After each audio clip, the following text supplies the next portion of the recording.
Week adventure. Next stop, Melbourne.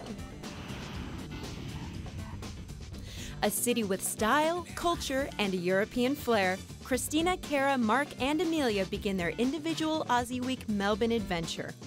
My first reaction about Melbourne is that so many people, Americans think of just Sydney, and they kind of forget about Melbourne down there. Christina and Cara start their adventure on the Eureka Tower skydeck.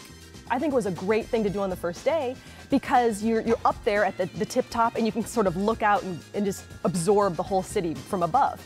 We are about to experience life just on the edge. They have this thing called the Edge, and it's this cube. It's like a glass cube, and you go in it, and all of a sudden, like boom, the whole thing goes from opaque to clear, and it's 360 degrees around you of the whole city. I've never lived on the edge before. I survived.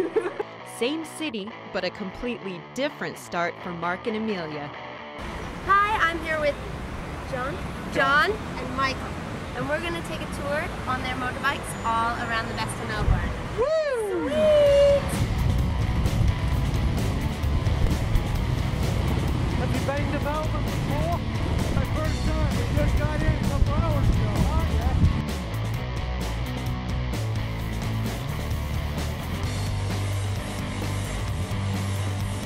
Perfect way to see the city.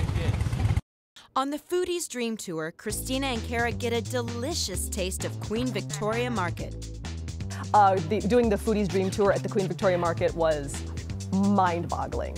It's the biggest market in the Southern Hemisphere.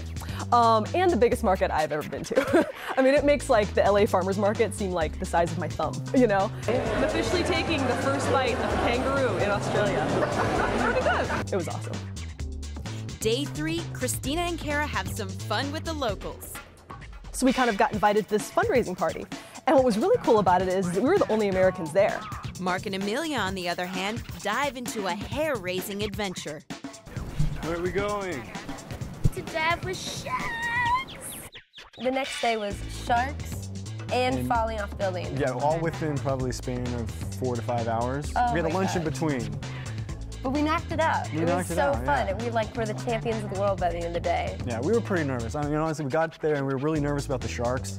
We had such a fantastic instructor. It Yeah. was so reassuring, and you just get down there, and it's like your heart rate goes along with all the animals. And It was 30 minutes, but it felt like 10. oh, it was so exciting. And we got a little lunch in us. And it was probably not the best idea because the rap jumping, before I even did it, I thought I was going to throw up. It was so nerve-wracking. I mean, you're 7 stories up. Lean forward, onto the wall. Okay, you're on the wall. Okay, loosen your grip. Loosen your grip.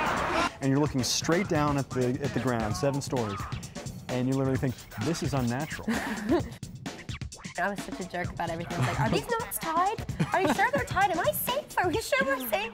They're like, all right then. And then once you go up the first time, it's like, they liken it to sort of virginity. They're kind of funny. It's like the funnest thing in the whole world. You want to go again and again and again. This man is a genius. There are many first-time experiences to be had on this trip. Hello. Hello. Welcome. I enjoy a very unique dining experience on the world's first mobile tram car restaurant. 2001 vintage Cabernet Sauvignon. Welcome from Melbourne, Australia. Place to be. Always look on the bright side of life. Da-da, da-da, da-da, da-da. Okay, I gotta go in first class now. Yeah! All right, you die-hard shoppers, Melbourne is your destination. In this city, you can weave in and out of European-style laneways and to find the hottest Australian local designers. In fact, you can spend a lot or just a little, but there is something for everyone. I'm Fiona from Hidden Secrets Tours. We're going to do a Laneways and Arcades tour. The next day, we went on the Hidden Secrets shopping tour, and that was cool because actually also like the back alleys in downtown Melbourne, there's not only are there little restaurants that pop up there, but also little boutiques and shops, and where you can get jewelry or fancy chocolates or cool clothes, all that kind of stuff. Traveling a little outside of Melbourne, Mark and Amelia explore the Great Ocean Road by foot. Both feet, to be specific. So we took the Both Feet walking tour, and you hike through what they call the bush. It's just beautiful. I mean, you're hiking along the coast along these trails that go up over these cliffs, and then down below you're on the beach. and literally all day, you don't see another human being. Today we're west of Melbourne on the Great Ocean Road. A great attraction here is the 12 Apostles. These magnificent rock sculptures have been created by wind and wild weather. A great way to explore them? Hop in a chopper by the 12 Apostles helicopters and check it out by air.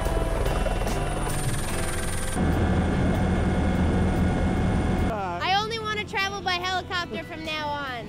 It was definitely intense. It's day 5 and Christina and Kara tour the Yarra Valley wine region. Located just an hour outside of Melbourne, Yarra Valley feels like it's millions of miles away from the city. It has vast rows of grapevines like here at Domaine Chandon, and a backdrop that Ansel Adams would drool over. Here you can't help but sit back, relax, and enjoy a glass of wine. Or 3. It's not that far out of the city. It probably took less than an hour to get out there, but then all of a sudden you're in the mountains and it's green and sunny and beautiful, so you felt like you were so far from a city.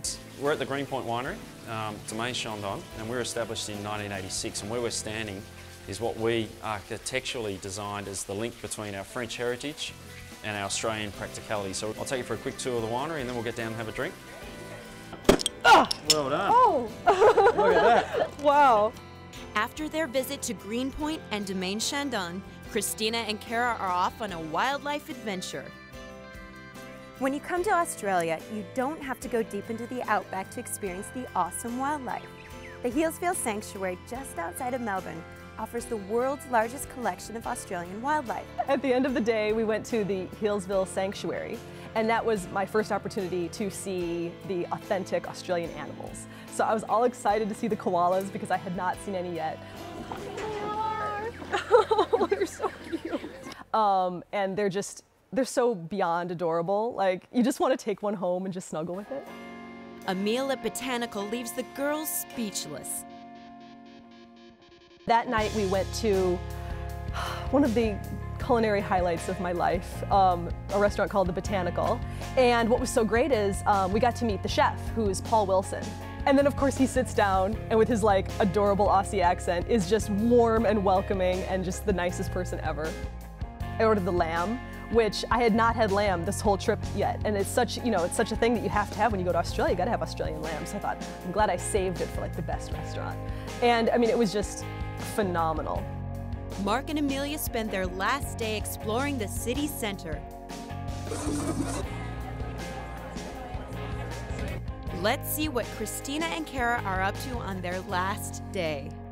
We went out to Daylesford, which is in the spa country, outside of the city again. So again, we sort of got to get out of the hustle and bustle of the city. Oh, then we went to an old convent that they converted into an artist's haven.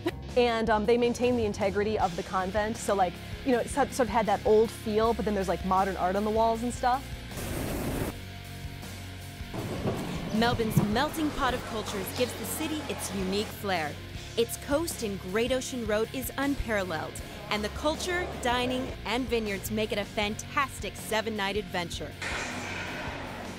Everything that we did in Melbourne was like something of the Southern Hemisphere, like the tallest building in the Southern Hemisphere, all this kind of stuff.